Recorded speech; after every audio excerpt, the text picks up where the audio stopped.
I say welcome all of you. Hello everyone, कैसे हैं आप सब। आज हम आपका फेवरेट टॉपिक के बारे में बात करने वाले हैं। ये टॉपिक है मैनेजमेंट एज अ साइंस और एन आर्ट। यार ये क्वेश्चन एग्जाम में आने की प्रोबेबिलिटी बहुत ही ज्यादा है। कोऑर्डिनेशन के बारे में पढ़ेंगे। जिसने हमारी लास्ट लेसन नहीं देखा है, चैप्टर 1 पार्ट 1 नहीं देखा, वो जाके देख लो। उसमें हमने बेसिकली डिस्कस किया था मैनेजमेंट क्या है, policies of management, importance of management और ऑब्जेक्टिव क्या है, पर्सनल, सोशल, इन सब के बारे में हमने बात करी थी। तो आज हम इस टॉपिक से स्टार्ट करने वाले हैं। इंट्रोडक्शन दे देता हूं यार, मैं गोकुल छाबड़ा, आप सभी का मेंटर, आप सभी का एजुकेटर, आप सभी का दोस्त। लर्न करो क्लास 9 to 12 पे अगर चैनल पे नए हो तो प्लीज सब्सक्राइब कर दो और एप्लीकेशन डाउनलोड कर लो। जिन्होंने भी एप्लीकेशन डाउनलोड कर रखी है उन सबके नोट्स मिलते जा रहे हैं रेगुलरली और वीडियोस भी लाइन बाय लाइन वहां से आपको मिल जाएंगी। तो स्टार्ट करते हैं यार। हमारा 11th और 12th बिजनेस स्टडीज और इकोनॉमिक्स स्टार्ट हो चुका है। टारगेट 100 आउट ऑफ 100 लेके दिखाएंगे यार। प्री बोर्ड्स, बोर्ड्स जितने भी हमारे एग्जाम्स आ रहे हैं 100 आउट ऑफ 100 हमारा टारगेट है।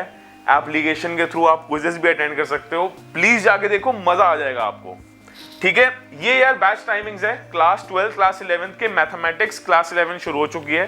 Class 12 business studies, economics, class 11 mathematics, इन सब के आपको टाइमिंग दे रखे हैं। Almost every day we are bringing with the new lesson.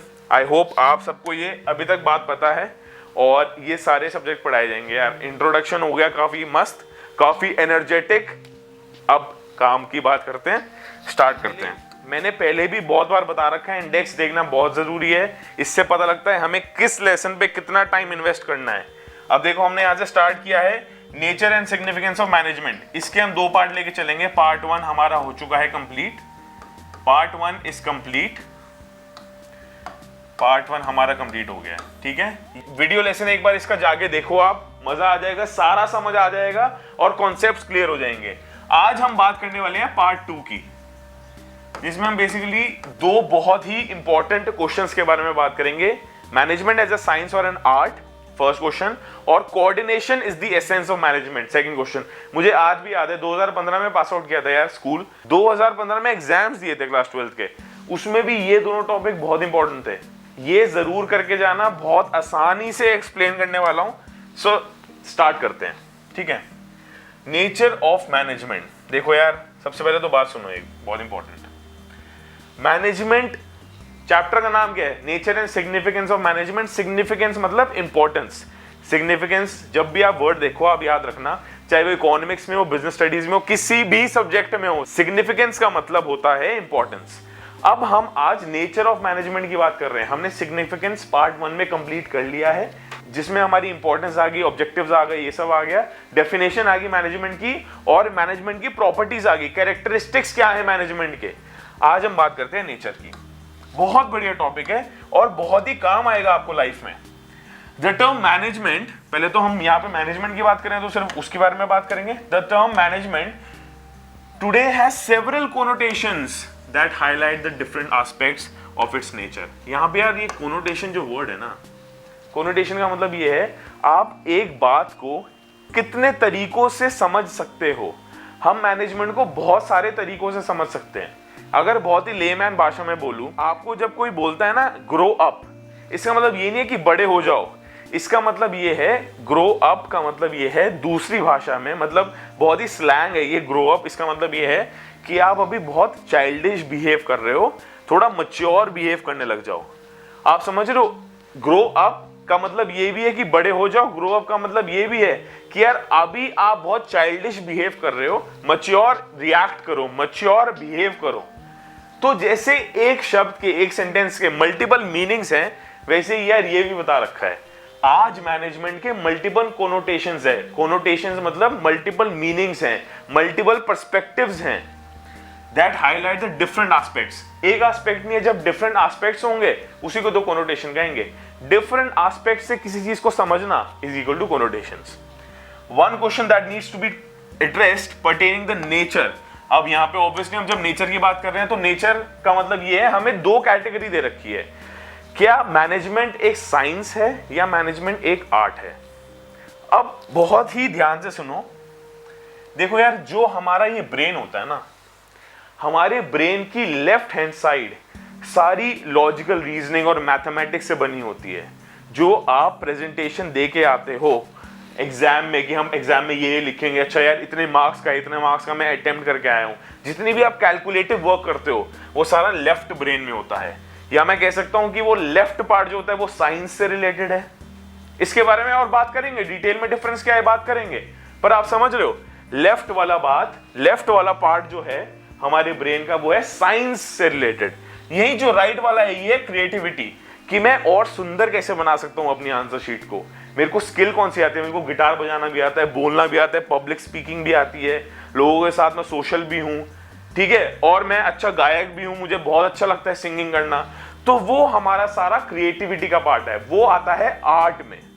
यहां पे आर्ट मतलब आर्टिस्ट और साइंस मतलब साइंटिफिक कैलकुलेशन। ये बिल्कुल बात हमें समझ आ गई। अब बहुत ही बढ़िया एक यार ये चार्ट दे रखा है, इस चार्ट को एक स्क्रीनशॉट लो और ये चार्ट सेम का सेम लिख के आना। पिक्चर्स बनाना आई नो थोड़ा मुश्किल है, बट इसकी एक बार स्क्रीनशॉट जरूर लो अभी। ठीक है जी, हो गया। अब यहां पे बात करते हैं, बहुत ही आसान भाषा में बताया हुआ यहां पे, इज मैनेजमेंट एन आर्ट और अ साइंस। पहले तो ये आंसर समझ लो कि दोनों है, it is an art and science. Perfect. अब एक एक करके इन पॉइंट्स को समझते हैं, बहुत इजीली समझ आ जाएगा, बहुत मजा आएगा। देखो, how management is an art, how management is science. ये है साइंस का कॉलम, ये है आर्ट का कॉलम। ठीक है जी। अब लिखा हुआ है फर्स्ट पॉइंट कहता है, पहले तो आर्ट की डेफिनेशन दी हुई है। आर्ट की डेफिनेशन क्या है? Managing is the art of arts because it organises and uses human element. Managing में ह्यूमन एलिमेंट का यूज है, ऑटोमेशन का यूज तो है ही, बट एक इंसान वहां लग रहे हैं। मैनेजिंग का मतलब क्या है? मैनेजर्स काम कर रहे हैं ना, मैनेजर्स क्या है? ह्यूमन टैलेंट है, ह्यूमन टैलेंट का इस्तेमाल किया जा रहा है, इसलिए वो आर्ट है। Management follows a systematic method to find a possible solution for a problem. ये बहुत इंपॉर्टेंट पॉइंट है। हमें कोई प्रॉब्लम दे रखी है, उसका हम एक सोल्यूशन निकाल रहे हैं। आप जब एक कंपनी चला रहे हो, जब आप एक बिजनेस चला रहे हो, you will employ managers under you. अब हर कोई प्रॉब्लम अराइज हो रही है, उसका काम, उसका सोल्यूशन निकालना सिर्फ आपका काम नहीं है। आपका काम है उनको सुपरवाइज करना। काम किनका है? मैनेजर्स का। इसलिए मैनेजमेंट एज अ साइंस बोला गया है, because our task is to do that calculation and apply our logics and methodologies to find a common solution to the problem that arises. फिर दे रखा है, it is a practical knowledge. जितनी भी art है हमारी प्रैक्टिकल नॉलेज है। यार इसमें स्किल का एग्जांपल लो, गिटार जब हम बजा रहे हैं, तो हमने थ्योरी तो पढ़ ली। अब यहां पे आ गई देखो थ्योरी, कॉन्सेप्ट। कॉन्सेप्ट का मतलब ये है, हमने ये तो समझ लिया कि सेल्स करनी कैसे है। हमें मैनेजमेंट में, एमबीए में ये पढ़ाया जाता है कि सेल्स करनी कैसे होती है, कितने टाइप्स के कस्टमर्स होते हैं, कैसे आप सेल्स वॉल्यूम निकाल सकते हो। तो हमें कॉन्सेप्ट तो पढ़ा दिया, बट उस कॉन्सेप्ट को रियल लाइफ में इंप्लीमेंट करने को ही आर्ट कहते हैं। तो यार प्रैक्टिकल नॉलेज यही है। कॉन्सेप्ट से हम सीख रहे हैं। Management as a science we are learning, management as an art we are applying. Next हम आ गए, it is a personal skill. बताया अभी गिटार बजाना, it is a personal skill. यही कोई प्रॉब्लम का सोल्यूशन निकालना, ये एक स्किल है। कुछ लोग मैथ्स में बहुत तेज होते हैं, वो किसी भी प्रॉब्लम का एकदम सोल्यूशन निकाल लेते हैं। मतलब कोई भी मैथमेटिकल प्रॉब्लम उन्हें दो, उनको बहुत मजा आता है वो सोल्यूशन निकालने में। यही उस इंसान की स्किल है, एक पर्सनल स्किल है। मेरी एक पर्सनल स्किल है कि मुझे मैनेज करना बहुत अच्छे से आता है। यार मैंने पहले भी बताया था, मैनेजमेंट इज ऑल परवेसिव। आप अपनी लाइफ का कुछ भी एस्पेक्ट उठा लो, आप कुछ ना कुछ कभी ना कभी मैनेज कर ही रहे होते हो। फिर बोला भाई it is based on methods and principles. हाँ अभी बताया, फॉर्मूला किसी चीज का निकालना वो मेथड है, इट इज यूनिवर्सली एप्लीकेबल। अब हम किसी कंपनी में अगर बैलेंस शीट बनाते हैं तो उसके मेथडोलॉजी तो सेम है ना। बैलेंस शीट भी मैनेजमेंट का पार्ट है। कौन से मैनेजर्स हैं? वो फाइनेंशियल मैनेजर्स हैं। वैसे ही सेल्स सबको सेम सिखाई जाती है कि ऐसे करते हैं। बिजनेस स्कूल्स में ये जितने भी एमबीए कॉलेजेस हैं उन सब में यही सिखाया जाता है कि कैसे कोई प्रिंसिपल अप्लाई होता है, बट उसको अटेन करना वो एक पर्सनल स्किल है। यार हर कोई सेम काम नहीं कर रहा होता, हर कोई डिफरेंट काम कर रहा होता है, हर किसी की कैपेबिलिटी डिफरेंट होती है, इसलिए ये एक पर्सनल स्किल भी है। फिर हम बात करते हैं क्रिएटिविटी। अभी हमने वही बात करी यार। मेरे को देखो यार, मैनेजमेंट में ना एक्सेल और पावर पॉइंट का बहुत यूज होता है। अगर आप ये वीडियो देख लो ना, तो एक्सेल और पावर पॉइंट के ऊपर जरूर रिसर्च करो और वो सीखना शुरू कर दो। आपको लाइफ में कभी ना कभी काम जरूर आएगी, आपकी क्रेडिबिलिटी ना इंक्रीज हो जाएगी। थ्योरी हमें सिखाई जाती है कि कोई सॉफ्टवेयर कैसे चलाया जाता है। जब तक हम थ्योरी नहीं सीखेंगे तब तक हमें पता नहीं लगेगा कि उसमें फॉर्मूलाज कौन से यूज हैं। पर उस थ्योरी को हम कैसे दूसरों से, अपने आप को दूसरों से स्टैंड आउट करना है, वो कैसे होगा? वो क्रिएटिविटी के थ्रू होगा। जब तक मैं क्रिएटिव नहीं हूं तब तक मैं थ्योरी का बेस्ट यूज नहीं कर सकता। मेरे को पावर पॉइंट तो आ गया, पर मेरे को अच्छी प्रेजेंटेशन बनानी नहीं आएगी, तो वहां पे क्रिएटिविटी का काम है। फिर हम आ गए ऑर्गेनाइज नॉलेज। यार ये भी बहुत इंपॉर्टेंट बात है। मैनेजिंग मतलब getting things done through whom? Through people. So it is organizing, it is an organized system, it is an organized knowledge। हमें ऑर्गेनाइज करना सीखना है लोगों को। ऑर्गेनाइजिंग हमारे फंक्शन भी है एक, अभी हम आगे जाके पढ़ेंगे that organising is a very pertinent function of management. फिर अब हम आगे परफेक्शन थ्रू प्रैक्टिस। जितना आप प्रैक्टिस करते रहोगे उतना आप परफेक्शन अटेन करते रहोगे। टीचिंग इज एन आर्ट, समझ रहे हो? It is kind of managing your content, ताकि बच्चे आपका लेसन देखें और उनको ढंग से समझ आ जाए। तो जितनी मैं प्रैक्टिस करूंगा उतना मैं प्रोफेशनल बनता जाऊंगा। लास्ट में आ गया आर्ट, जो होता है वो गोल ओरिएंटेड होता है और ये होती है प्रैक्टिस ओरिएंटेड। आर्ट में एंड रिजल्ट देखा जा रहा है, साइंस में देखा जा रहा है वो कितनी मेहनत कर रहा है, कितनी प्रैक्टिस कर रहा है। ये कॉमन सा डिफरेंस है। ये 5 डिफरेंस आप लिख के आना, मजे आ जाएंगे। बहुत अच्छा दिया हुआ है। मैनेजमेंट वर्सेस आर्ट में डिफरेंस जरूर आ सकता है, और ये दोनों चीजें क्यों हैं ये जरूर आ सकता है। एक बात और लिख के आना, स्पेशली मेंशन करी हुई है इसी स्लाइड में, देखो मेंशन करी हुई है, a good manager works through a combination, solo नहीं बोल रखा, it is a combination of practice. Practice अभी क्या बोला हमने? Practice brings perfection. ये आर्ट भी है, साइंस भी है।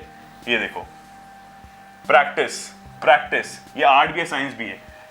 A good manager works through a combination of practice, creativity art दोबारा आ गया, इमेजिनेशन आर्ट दोबारा आ गया, इनिशिएटिव हमारा साइंस है, हम कुछ नया इनिशिएट कर रहे हैं, एंड इनोवेशन। ये बहुत इंपॉर्टेंट पॉइंट है यार, यहाँ ये कहीं भी लिख के आओगे ना बहुत अच्छा लगेगा। A good manager works through a combination of practice, creativity, imagination, initiative and innovation. बहुत अच्छी लाइन है, एनसीईआरटी की लाइन है, जरूर लिख के आना।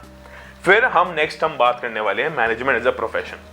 यार ये भी हमें दे रखा है एनसीईआरटी में, साइंस और आर्ट है, क्लियर हो गया। बट क्या मैनेजमेंट एक प्रोफेशन भी है? आओ देखते हैं, अभी देखते हैं। इसमें दे रखा है हमें कि प्रोफेशन कैटेगराइज करने के लिए क्या क्या चीजें होनी जरूरी हैं। तो 4-5 चीजें होनी जरूरी हैं। देखो क्या, फर्स्ट है well defined body of knowledge, मतलब एक बॉडी गवर्न कर रही है, एक सेट करिकुलम है मैनेजमेंट एज अ प्रोफेशन कहलाने के लिए। अगर आप चार्टर्ड अकाउंटेंट की बात कर रहे हैं, किसी लॉयर की बात कर रहे हैं, वो एक एजुकेशन अक्वायर करते हैं। वो एजुकेशन कहां से डिराइव करी हुई है? वो एजुकेशन डिराइव करी हुई है एक well defined body of knowledge से, कि हमें ये सेट रूल्स हैं, ये सेट प्रोसीजर्स हैं, आपको बेयर मिनिमम ये तो फॉलो करना ही है। फिर प्रोफेशन और क्या कहता है? प्रोफेशन कहता है इट हैज रिस्ट्रिक्टेड एंट्री, मतलब हर कोई नहीं एंटर कर सकता प्रोफेशन में। आपको एक एग्जाम क्लियर करना पड़ता है, एक बॉडी का पार्ट होना पड़ता है, एक स्पेशलाइज्ड नॉलेज लेनी पड़ती है, तब जाके आपको एंट्री मिलती है। इट इज रिस्ट्रिक्टेड, एक जगह ब्लॉक है, अगर आपको ये ब्लॉक पार करना है तो certain criteria, certain requirements meet करनी पड़ेगी, तब आप जाके एक प्रोफेशनल कहलाओगे। आ रही है बात समझ? आई एम श्योर बहुत इजी लैंग्वेज में बहुत क्लियर हो रहा है, हमें मजा आ रहा है काफी। प्रोफेशनल एसोसिएशन, अगेन एक बॉडी है, उसके साथ एक एसोसिएशन लाइफ लॉन्ग रहेगा। जब तक आप किसी प्रोफेशन का पार्ट हैं, आप लाइफ लॉन्ग उस प्रोफेशनल बॉडी का भी पार्ट है। जैसे सीए की अभी हमने बात करी, सीए आईसीएआई का पार्ट है इंडिया के अंदर, वैसे ही डॉक्टर्स एसोसिएशन ऑफ इंडिया करके होता है, उनका पार्ट है। तो ये सारे प्रोफेशन एक प्रोफेशनल एसोसिएशन के साथ जुड़े रहते हैं, ये एक बॉडी के साथ लाइफ लॉन्ग इनका रिलेशनशिप रहता है। फिर हम बात करते हैं सर्विस मोटिव। सर्विस मोटिव का मतलब सिर्फ इतना है कि कमिटमेंट होना चाहिए, इंसान में दम होना चाहिए और लॉन्ग टर्म काम करने की क्षमता होनी चाहिए। Capability and commitment are 2 things that are considered as a service motive. हमारा मोटिव तो है ना, हमने प्रोफेशन तो ले लिया पर हमने प्रैक्टिस करी नहीं, तो प्रोफेशनल हम लॉन्ग टाइम तक नहीं कहलाएंगे। सर्विस मोटिव होनी चाहिए कि मैंने कैपेबिलिटी ली, हाँ मेरे को पता है मेरे पास डिग्री है, पर मैं क्या काम कर रहा हूं, क्या मैं प्रैक्टिस कर रहा हूं, मेरे अंदर कमिटमेंट है, उसका मतलब है सर्विस मोटिव। अब देखो, इज मैनेजमेंट ऑफ प्रोफेशन, हमारा क्वेश्चन तो वही का वही है, is management of profession? No, it is not a profession. वो प्रोफेशन नहीं है, क्योंकि एमबीए कोई भी कर सकता है, मैनेजर कोई भी बन सकता है, जरूरी नहीं है आपको एमबीए भी करनी है, आपको मैनेजर की पोस्ट एक ऑर्गेनाइजेशन में कहीं भी मिल सकती है। मेरे हिसाब से मैनेजमेंट एक प्रोफेशन नहीं है, एनसीईआरटी के हिसाब से भी मैनेजमेंट एक प्रोफेशन नहीं है। हाँ, ये जो पॉइंट है प्रोफेशनल एसोसिएशन, ये जरूर है। ये देखो, ये दे रखा है इसमें, all India management association that has laid down a code of conduct, मतलब प्रोफेशनल एसोसिएशन है इस पर्टिकुलर थीम के साथ। ये हम बोल सकते हैं कि ये जो पर्टिकुलर पॉइंट है ये मैनेजमेंट में अप्लाई होता है। क्यों होता है? क्योंकि ऑल इंडिया मैनेजमेंट एसोसिएशन ये कहती है कि जितने भी मैनेजर्स हैं वो हमारे अंडर है। बट एनसीईआरटी ये भी कहती है ये कोई कंपल्शन नहीं है, ये कोड ऑफ कंडक्ट डिफाइन जरूर करती है, बट हाँ, इससे एसोसिएट होना, एक प्रोफेशनल एसोसिएशन लेना जरूरी नहीं है। अब हम नेक्स्ट टॉपिक पे आ गए कि मैनेजमेंट हमने समझ लिया क्या है। मैनेजमेंट के 3 लेवल्स होते हैं यार। मैनेजमेंट क्या है? Top level management, middle level management and operational level management. बहुत इजीली हम समझेंगे इस बात को, ध्यान से सुनना। बोर्ड ऑफ डायरेक्टर्स और चेयरमैन, जो कंपनी के मालिक हैं, जो डिसीजन मेकिंग पावर ले रहे हैं, जो ये सोच रहे हैं कि हमें न्यू शेयर्स इशू करने हैं या नहीं करने, वो सारे बोर्ड ऑफ डायरेक्टर्स हैं, वो सारे चेयरमैन हैं। फिर हम बात करते हैं मिडिल मैनेजमेंट की। मिडिल मैनेजमेंट क्या है? जो लिंक है ऑपरेशन मैनेजमेंट का और टॉप मैनेजमेंट का, ये लिंक है। देखो बीच में आ रहा है ना, तो ये लिंक प्रोवाइड कर रहा है। टॉप मैनेजमेंट हमने समझ लिया, कंपनी के मालिक हैं, कंपनी के बोर्ड ऑफ डायरेक्टर्स हैं, मैक्सिमम इक्विटी जिनके पास है, एक जनरल मीटिंग होती है जीएम, वो अटेंड करते हैं टॉप मैनेजमेंट। फिर हम आ गए कि मिडिल लेवल मैनेजमेंट कौन सा है? मिडिल लेवल मैनेजमेंट है managers, purchase department, production department. एक जितनी बड़ी कंपनी होगी ना वो डिपार्टमेंट्स में डिवाइड होगी, finance department, sales department, production department. तो यही है मिडिल लेवल मैनेजमेंट। क्या है? मैनेजर्स से भरी हुई है। जब भी यार आप एमबीए ना, MBA colleges in India 3 tier में डिवाइड होते हैं, tier 1 college, tier 2 college, tier 3 college. जब भी आप टियर 1 कॉलेजेस से अपनी एमबीए परस्यू करते हो, आप सीधा मिडिल लेवल मैनेजमेंट में जाते हो। आप ऑपरेशन लेवल मैनेजमेंट में नहीं जाते, you go to manager level. Manager level मतलब मिडिल मैनेजमेंट, इस पे जाते हो तो एक बहुत ही बड़ा ओहदा हो जाता है, आपकी जॉब कंफर्म हो जाती है, आपको अच्छी सैलरी मिलने लग जाती है। फिर हम आ गए थर्ड पे, दैट इज सुपरवाइजरी, और सुपरवाइजरी भी लिख सकते हो। ऑपरेशनल मैनेजमेंट का नाम दूसरा क्या है? Supervisory management. ये बोलता है लोअर लेवल मैनेजमेंट भी बोलते हैं इसको, सुपरवाइजरी, लोअर लेवल और ऑपरेशनल। 3 वर्ड्स हो गए, सुपरवाइजरी, ऑपरेशनल और लोअर लेवल मैनेजमेंट। ये कंटेन करते हैं supervisor, section officers, foreman, superintendents. जितने भी फैक्ट्रीज में वर्कमैन देख रहे हो वो मैनेजमेंट का पार्ट जरूर है, बट वो लोअर लेवल मैनेजमेंट का पार्ट है। एक फैक्ट्री को मैनेजर्स नहीं चलाते हैं, सारे चलाते हैं। मैनेजर्स भी चलाते हैं, उसके फोरमैन भी चलाते हैं, जो ग्राउंड लेवल पे काम कर रहे हैं वो भी चलाते हैं। तो वही बोल रखा है, हम मैनेजमेंट को 3 पार्ट में से डिवाइड करते हैं क्योंकि इन तीनों की रिस्पॉन्सिबिलिटी अलग है।